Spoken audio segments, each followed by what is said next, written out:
é apenas uma chamada, né? Quem ama, preserva. E eu quero convidar você para refletir a respeito dessas coisas, a respeito da preservação. Se você ama, você cuida, não é assim? Né? Se você ama, você trata com carinho, não é verdade? Tudo que você ama, você tem estima, guarda com você.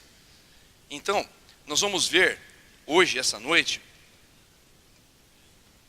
a respeito da unidade da igreja. Nós vamos falar daquilo que nós temos aprendido a amar, aquilo que nós temos aprendido a viver nessa unidade. Então eu quero convidar você, nesse momento, a abrir a santa palavra de Deus, a única verdade, em meio a tanta confusão que há nesse mundo, em meio a tantas opções de filosofias e outras coisas que não transformam a vida, que não tem base para nada. Aqui você tem na sua mão a palavra de Deus. A palavra de Deus. Aquela que, sem sombra nem variação, não há sombra e variação de mudança. Ela é única, verdadeira, porque ela foi nos dada pelo próprio Deus. Inspirou homens santos, que então estivesse escrevendo toda a vontade de Deus registrada nas Escrituras, que hoje eu e você, pela misericórdia de Deus, temos nas mãos. A verdade, o coração de Deus está aqui. Vamos ler então Efésios, no seu capítulo 4. Efésios capítulo 4.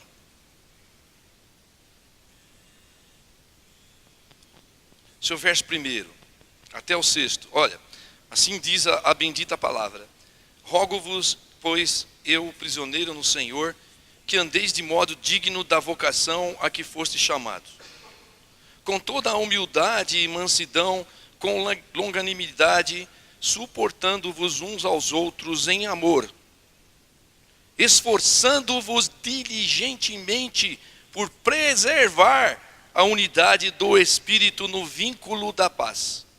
Há somente um corpo e um Espírito, como também fostes chamados numa só esperança da vossa vocação.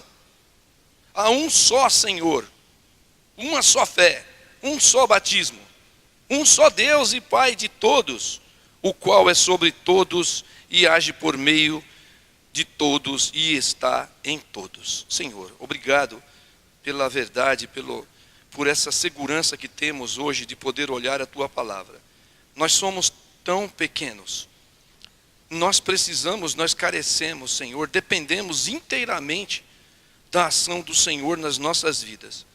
E agora, Senhor, que estamos diante dessa maravilha, desse tesouro inestimável para nós, por favor, Senhor, envia do céu as porções que cada um de nós pessoalmente precisamos, Senhor, para sermos alimentados pelo Senhor, edificados pelo Senhor, transformados pelo Senhor, e tudo para o Senhor, para a glória do Teu nome, bendito e santo. Nós imploramos a Ti, Senhor, nós na verdade suplicamos e imploramos no nome daquele que nos salvou, Jesus, o Cristo Senhor. Amém.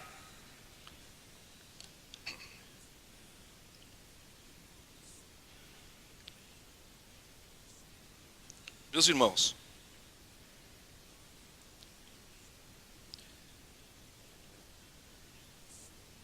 estou tentando controlar o microfone e o negócio aqui. Eu não estou acostumado, muito acostumado, mas vamos lá. Bom, Paulo é o autor dessa carta. Ele é o autor desta carta. E ele estava preso e era a sua primeira prisão. Paulo foi preso algumas vezes. Aqui foi a primeira prisão e lá ele estava em Roma. Nós temos muita doutrina nessa carta, muita doutrina, muita direção, muita coisa de que, vamos dizer, a doutrina é aquilo que Deus fez, aquilo que Deus deixou como certo para nós, a nossa garantia. Tem muita doutrina aqui nesta carta. Alguns mais eruditos dizem que só tem menos doutrina do que talvez a epístola aos Romanos. Então aqui nós encontramos bastante direcionamento.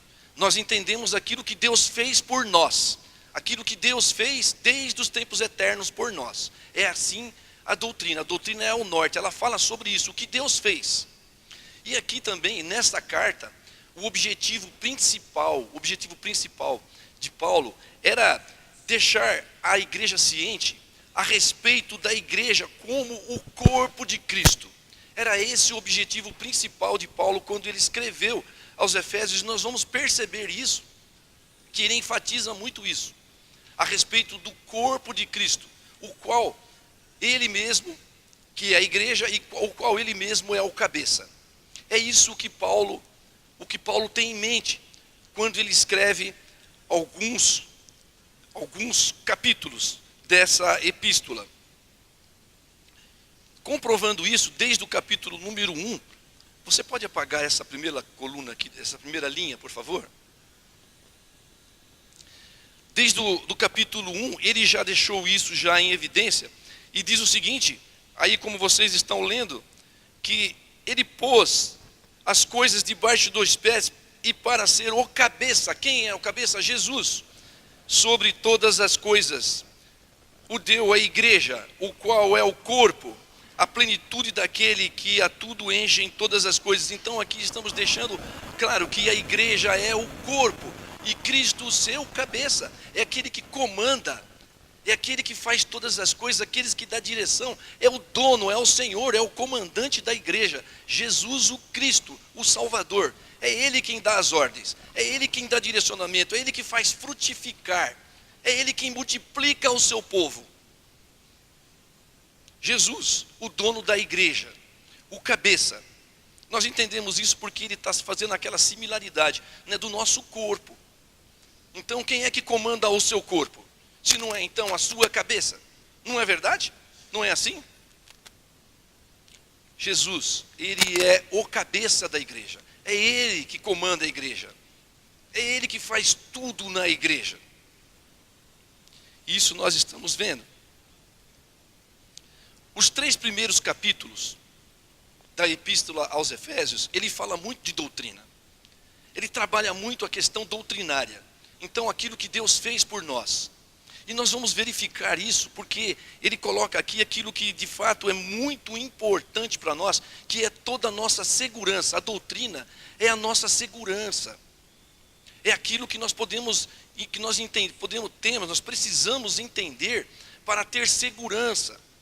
Então ele deixa claro daquilo que Deus já fez por nós. Ele fala assim, no seu capítulo 1, assim como nos escolheu nele antes da fundação do mundo, para sermos santos e irrepreensíveis perante ele, e em amor nos predestinou para ele, para a adoção de filhos por meio de Jesus Cristo, segundo o beneplácito de sua vontade. Ele já nos escolheu, ele já nos escolheu nele, em Jesus, desde antes de nós nascermos. Todo o mérito é de Jesus, todo o mérito é de Deus. Nós não temos nada, nem teríamos nada, porque nós nem mesmo tínhamos nascido, quando Ele escolheu eu e você, para pertencermos a Ele, a sermos um povo separado, assim como vocês viram aí na liturgia, vocês que são um povo, e eu, claro, um povo escolhido por Deus, um povo separado por Deus, um povo de propriedade exclusiva de Deus. Esse povo, o qual ele nos tempos eternos, ele já tinha preparado, desde antes da fundação do mundo. Então nem mesmo tínhamos nascido, e Deus, em Cristo, já tinha escolhido eu e você, para que fôssemos a igreja dele, para que estivéssemos unidos em irmãos, aqui, para glorificar o nome dele, para viver uma vida unida, proclamando as virtudes daquele que vos chamou das trevas para a maravilhosa luz do Filho do seu amor. Eu e você, é isso que está dizendo aqui nesses versos, antes da fundação do mundo. Nem havia mundo, não havia nada. Antes dos tempos, antes da eternidade, ele já tinha um plano para a sua vida, que era fazer você separado. Um homem, uma mulher escolhido, uma preciosidade, um tesouro, como diz lá em Malaquias, para você se colocar a serviço dele, para você ser um verdadeiro adorador, que o adora em espírito e em verdade. Por que em espírito e em verdade? Porque vocês viram aí também na liturgia, que ele no seu devido tempo, tirou de você o coração de pedra e colocou o quê? Um coração de carne, e deu a vocês e a mim o seu espírito, para que nós pudéssemos verdadeiramente sermos a sua igreja e o adorar como ele merece ser adorado. A doutrina, a sua segurança. E por que a sua segurança? Porque foi ele quem te escolheu. Não foi você que escolheu ele. Foi ele quem te escolheu, porque se dependesse de mim e de você, nós jamais o escolheríamos. A nossa maldade, a maldade do nosso coração, o nosso pecado que carregávamos, desde o Éden, que nós afrontamos a Deus, que nós viramos as costas para Deus. O nosso coração era de pedra, não era sensível à voz doce de Jesus a nos chamar. Nós não éramos. Foi preciso ele fazer uma cirurgia no seu coração e transformar toda a sua vida, para você poder escutar a voz do seu Senhor, escutar a voz de Jesus a te chamar. E aí então você pode voltar-se para ele. Mas foi ele quem tomou a iniciativa. Por quê? Porque ele teve vontade, o beneplácito da sua vontade, tão somente porque ele quis. É a vontade de Deus, não é a sua vontade nem a minha, e nem por mérito nenhum, porque você nem mesmo existia, e nem eu. Se nós nem existíamos, aí está a nossa segurança. Ele é Deus, e Deus é perfeito. Se Deus é perfeito, Deus não erra, e nem muda, assim como não muda a sua palavra. Portanto, você que foi separado, você pode se alegrar em Deus. Você pode ter a firme convicção de que não importa, você é um filho de Deus. Você recebeu o seu Espírito para sempre, eternamente. Porque Deus não erra, Deus não escolhe mal, Deus escolhe certo. Ele é perfeito. Por isso, o seu destino estava traçado. Havia uma linha reta que conectava você e Deus. Um dia, no dia certo, você foi alcançada. É isso que diz a Escritura. Não é esse mortal. Mortal para o mundo, né? Porque nós temos a vida eterna garantida. E eu vos dou a vida eterna. Porque crê no nome de Jesus. E eu creio. Não por meus méritos, mas pela graça, pela misericórdia. Eu e você. Essa é a doutrina que ele vinha expondo. E os 3 primeiros capítulos, ele expõe essa doutrina. Ele vem trazendo essa doutrina. A partir do verso 4, então, ele fala: bom, agora que vocês já sabem aquilo que eu já fiz por vocês, o que vocês vão fazer? Como é que vocês vão viver essa vida que eu lhe dei? Como vocês vão viver? Alguns dizem contra os presbiterianos, não é? Fala assim: mas então os presbiterianos dizem que já estão salvos, então não vão perder nunca a salvação, pode fazer qualquer coisa. Errado? Errado? Ora, você recebeu o Espírito de Deus, e o Espírito de Deus não faz qualquer coisa. Ele procura santidade, ele procura agradar aquele que os chamou. Se você foi alcançado mesmo pelo Espírito Santo de Deus, o seu desejo é de que ele cresça cada vez mais em sua vida, e você vai lutar eternamente contra o desejo da sua carne, e vai querer fazer a vontade de Deus que te chamou. Ora, essa é uma lógica. Ninguém que tem o Espírito de Deus vai andar de maneira inadequada. Não, vai procurar santidade. Mas então não vai pecar mais? Claro que vai pecar, porque somos pecadores. Ainda assim, nós temos que lutar com isso, mas você vai se aperfeiçoar. Você vai se aperfeiçoando. Tão certo como aquele que começou a boa obra em vós, há de terminá-la até o último dia. Filipenses. A palavra de Deus não é a minha. É Deus quem faz a obra em você e em mim. É Deus quem faz a obra. Se você recebeu o Espírito Santo de Deus, Deus vai continuar trabalhando na sua vida. E você vai crescer. E você vai desenvolver a sua salvação, assim como está escrito lá na palavra de Deus também. E você vai se santificar. Você vai procurar agradar o seu Senhor. Porque agora o mundo não é mais o seu Senhor. O seu Senhor é Jesus Cristo. E você vai querer agradar a Jesus Cristo. Ora, é a lógica. E é a palavra de Deus. Mas aí está, no verso número 3, então, se queremos falar sobre a unidade da igreja, nós temos que então olhar para aquele texto que nós nos reportamos do capítulo 4, no verso número 3, e ele diz o seguinte, falando agora então, já que você é um homem e mulher salvo em Jesus Cristo, que a boa doutrina já está na sua cabeça. Mas preste atenção, preste bem atenção. A doutrina, ela lança luz na sua cabeça. Ela lança luz na sua cabeça. A doutrina, a boa doutrina, e você entende. Você entendeu a boa doutrina? A doutrina você entende. Mas você que foi alcançado pelo Espírito Santo, ele lança fogo no seu coração.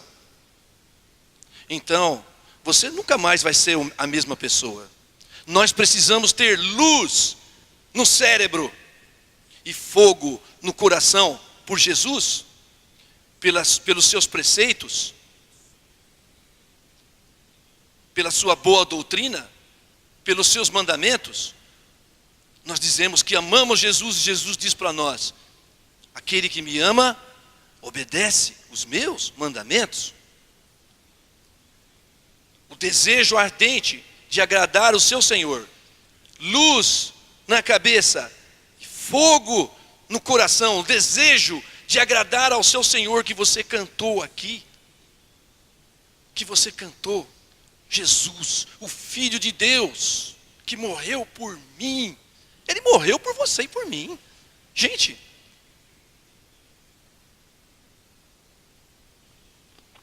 Mas, no entanto, se queremos então tratar agora de como é que nós temos que viver, nós como um povo de Deus, um povo separado, exclusivo, de propriedade exclusiva de Deus, como é que nós temos que viver? Como é que nós vamos viver agora?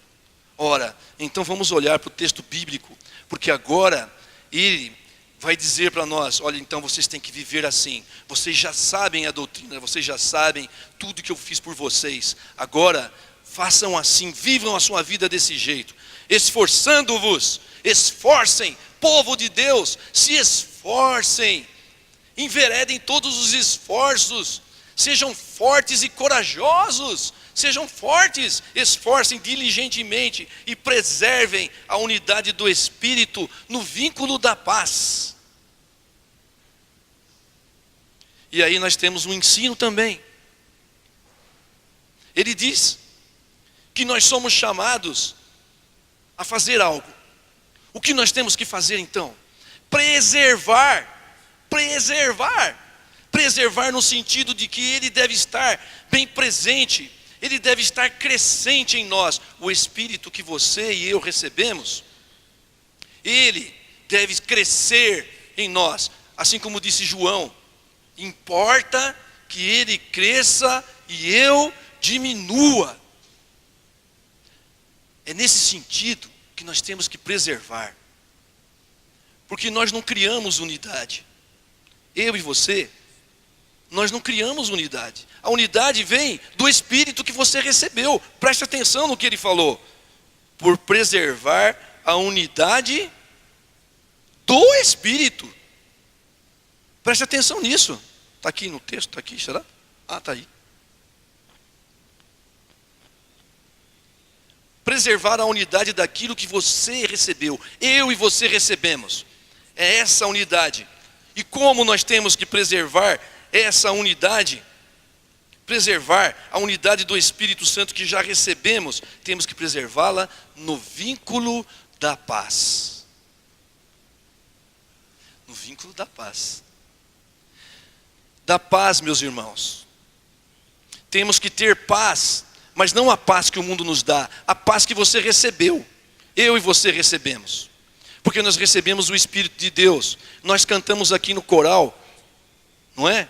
Ele é o quê? Quem cantou no coral? Cadê os coralistas aqui, por favor? Os coralistas, tá? Os coralistas. Nós cantamos de uma música muito linda, né? Ele é o quê? Até ele falou, não vamos falar P-O-P. Exato. O príncipe, né? Não Pi. O príncipe, nós falamos, vamos cantar P. Jesus é o príncipe da paz. Você recebeu do Espírito de Deus. Jesus é Deus. Príncipe da paz. Meus irmãos, nós temos que manter isso. Nós temos em nós o Espírito Santo de Deus. O vínculo é o que nos une. Eu e você. A unidade da igreja está pelo vínculo da paz do Espírito Santo de Deus que cada um de nós recebemos. Por que tem tanta confusão então na igreja? Por que às vezes tem tanta confusão na igreja? Eu só posso supor uma coisa. Tá certo, nós somos pecadores. É verdade. Às vezes nós nos desentendemos. Mas os verdadeiros filhos de Deus, eles são chamados à paz. E eles entendem isso.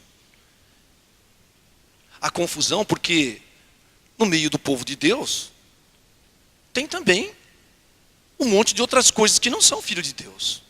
É verdade.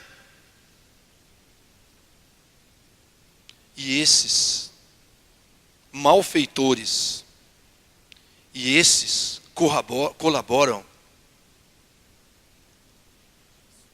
com aquele o qual nem queremos falar o nome aqui porque não merece. São usados. Por isso é que semeiam confusão, desordem, bagunça, desunião, rebelião, feitiçaria. Não são os filhos de Deus. Não são os filhos de Deus. Os filhos de Deus são chamados a viver no vínculo da paz. Se eu e você temos o Espírito Santo, nós vamos ter paz uns com os outros. Não adianta. Não há remédio. Não há outro argumento. Não há. Por que eu digo isso com tanta convicção? Eu sei disso. A Escritura, ela garante. Não é o pastor Francisco, é a Escritura. A Escritura diz que nós seremos os pacificadores. Pacificadores. Bem-aventurados são os pacificadores. Por quê? Esses serão chamados filhos de Deus. Meus irmãos, nós recebemos o Espírito Santo. Ele é o príncipe da paz. Ele está conosco, ele é o vínculo, é o que nos une. Então não há como nós vivermos guerreando um com os outros, medindo forças um com o outro, acusando uns aos outros. Quem acusa é o diabo. Falei, pronto. Falei.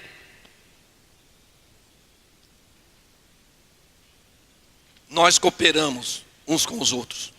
Ainda que haja alguma discórdia, algum desentendimento, nós sempre vamos ser levados à paz. Porque os filhos de Deus são pacificadores. É assim. É a Escritura. E você, goste ou não goste, eu acho que você gosta. Eu olho para vocês aqui e eu acho que vocês falam, louvado seja Deus, eu preciso crescer, porque eu fiz isso. Falei, Senhor, tem misericórdia de mim, eu preciso crescer. Eu preciso ter essa disposição crescente, que o Senhor cresça em mim e eu diminua. Eu fiz isso. E eu espero que você também o faça. Porque os filhos de Deus, os verdadeiros filhos de Deus, estão chamados a crescer, a evoluir espiritualmente, como homem e mulher de Deus, para contagiar uns aos outros e a sociedade que está aí. São Joaquim da Barra, gente, olha para fora, quanta gente tem aí que precisa de Deus, e não tem Deus, não tem segurança, não sabe para onde vai. Ah, se eu, na minha reencarnação, eu quero ser diferente. Que reencarnação? O homem compete morrer uma vez só, depois disso, juízo.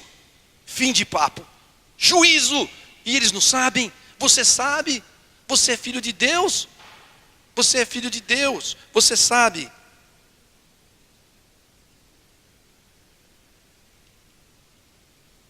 Oh, voltou.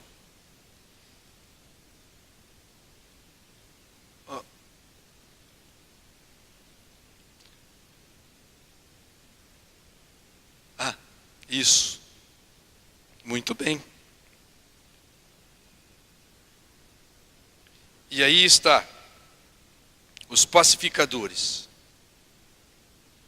No verso número 4, você vai ver aí que a igreja de Deus, ela é um organismo vivo. Você vai ver isso. Somos um organismo vivo. O que quer dizer isso? Quer dizer isso. O que quer dizer isso, gente? Deixa eu ver aqui no meu estudo aqui o que quer dizer isso. Ora, nós estamos fazendo uma similaridade, dizemos que nós somos um corpo e Cristo é o cabeça. Então ele está dizendo assim, ó, nós somos um corpo mesmo, assim como você tem um corpo, nós somos um organismo. A igreja é viva, a igreja é viva, nós estamos unidos pelo Espírito Santo, é o Espírito Santo que nos une. A igreja não existe sem Espírito Santo, ela não existe. Se não tiver o Espírito Santo, a igreja não existe. Certo? Pode ser qualquer outra coisa, pode ser reunião de qualquer outra coisa, mas não é igreja. A igreja de Deus, ela se reúne porque ela tem o Espírito Santo, e nós somos um corpo, uns ligados ao outro. O Espírito que chama todos para um só corpo, cujo Cristo é o cabeça. Então, há uma relação de cumplicidade aqui, olha só, o que eu quero dizer para vocês, se nós somos muitos membros, mas de um só corpo, é como se nós tivéssemos, Paulo falou isso em outra ocasião, dizendo assim, olha, um é mão, o outro é pé, o outro é olho, cada um tem alguma coisa para fazer dentro da igreja, porque você é um membro desse corpo, que no todo faz, então, a igreja, cujo cabeça, o comandante é Jesus Cristo. Então, nós estamos aqui, não é para ficar aqui parados, não. É para nós cooperarmos uns com o outro, para cooperarmos com a obra toda, para que mais pessoas venham fazer parte desse corpo, que é a igreja, salvos em Jesus Cristo. Por que eu falo que é uma relação de cumplicidade? Eu disse lá, dei um exemplo lá. Se você tomar uma martelada no dedão do pé, o teu corpo inteiro sofre, não é verdade? Você sente aquilo irradia pela sua perna, você sente uma dor terrível, não é verdade? Nós deveríamos ser assim, nós que temos a ligação, somos ligados pelo Espírito Santo, nós deveríamos ser desse jeito. Nós nos alegrarmos uns com os outros, quando alguém progride, você tem que falar, louvado seja Deus, ele progrediu, olha que maravilha, vamos agradecer a Deus, ele progrediu, ele recebeu uma promoção lá na empresa, que maravilha, ele vai ser chefe agora, que maravilha, ele vai ser chefe, que maravilha, por quê? Porque ele é filho de Deus, ele vai governar lá com justiça, ele vai dar testemunho de Jesus ali naquela empresa, fazendo o melhor que ele puder. E quando as pessoas estão sofrendo, o que nós temos que fazer? Nós temos que ter a empatia, não é aquela empatia? Nós temos que também sentir a dor do irmão. Fala, nossa, mas meu irmão, você está sofrendo, o que eu posso fazer para te ajudar? O que nós como igreja vamos fazer para ajudar? Você é um corpo, você cuida do seu corpo. Mas infelizmente, às vezes, a gente vê que dentro das próprias casas, nem mesmo na relação marital, tem essa cumplicidade. Nem mesmo entre marido e mulher, não tem consideração um pelo outro. Meu irmão, você tem o Espírito Santo, o que é isso? Acerte a sua vida na sua casa. E os filhos, então, acerte a sua vida na sua casa. Antes de ser igreja, você tem que acertar a sua família. É assim, é a regra basilar.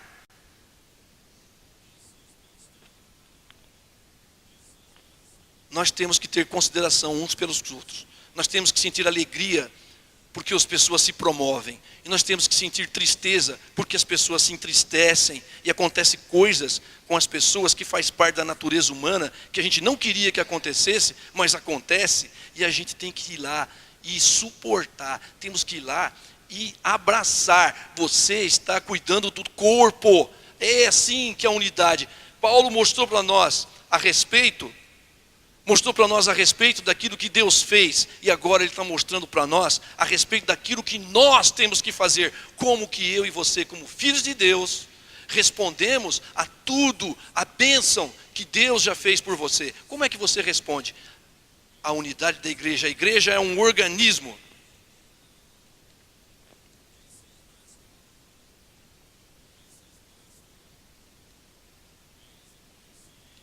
Há um só Senhor, uma só fé e um só batismo. Jesus é o Senhor da igreja.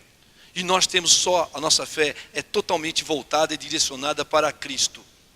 Não há outro objeto de fé que nós temos que prestar devoção e confiança. Nada pode tomar o lugar de Cristo na sua vida, nada, nem mesmo a sua esposa, nem mesmo o seu filho. Essa que é a verdade. Cristo deve ter a primazia. Cristo deve ser o primeiro. Porque nós dependemos disso. Nós nem sabemos se amanhã está tudo nas mãos de Deus.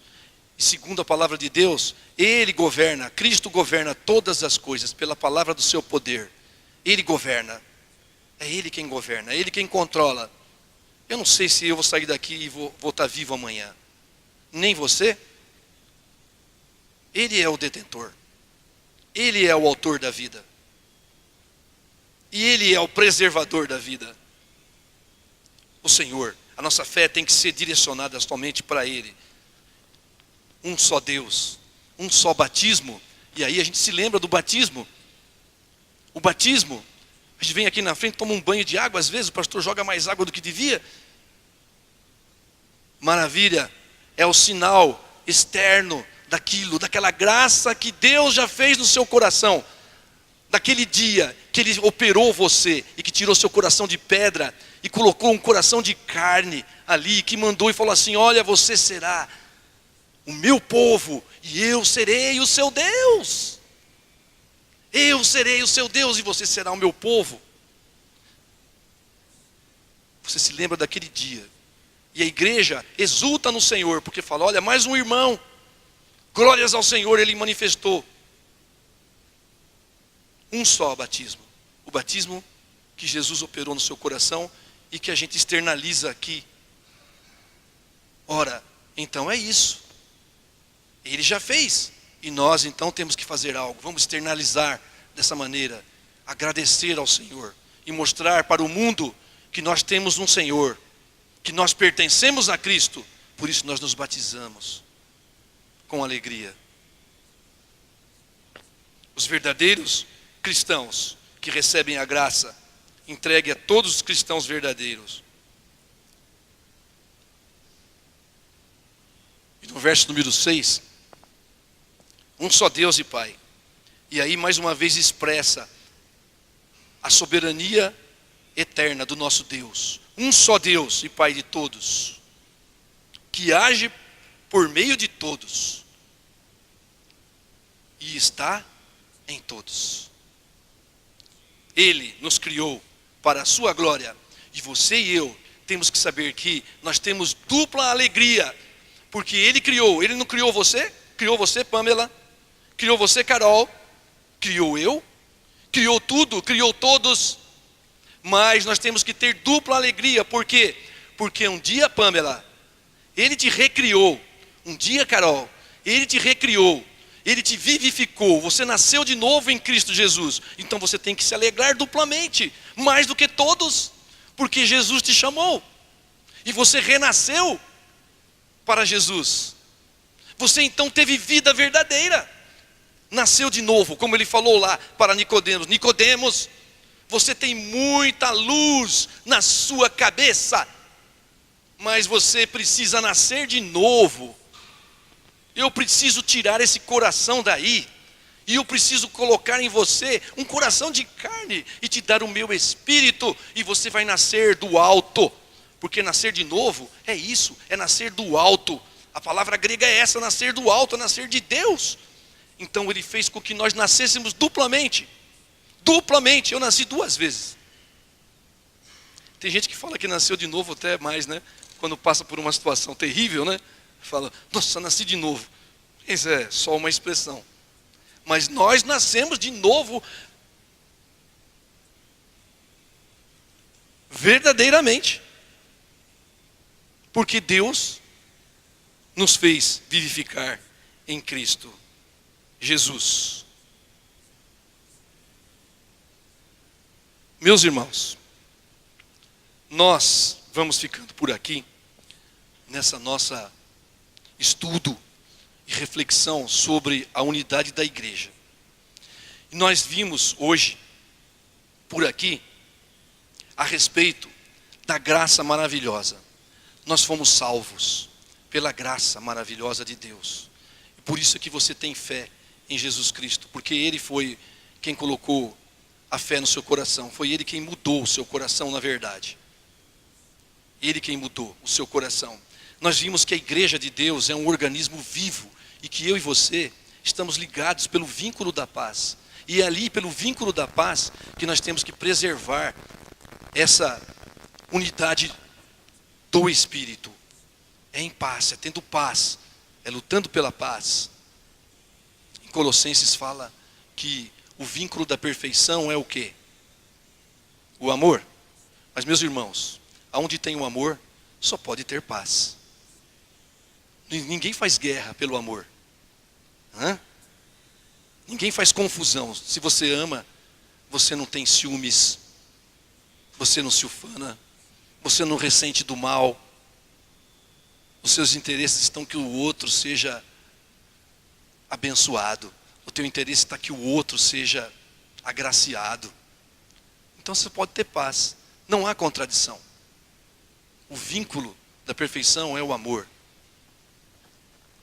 E onde tem amor, tem paz. Onde tem paz, tem amor. Pelo menos no povo de Deus. Entre o povo de Deus. Estou dizendo aqui na unidade da igreja, entenda bem.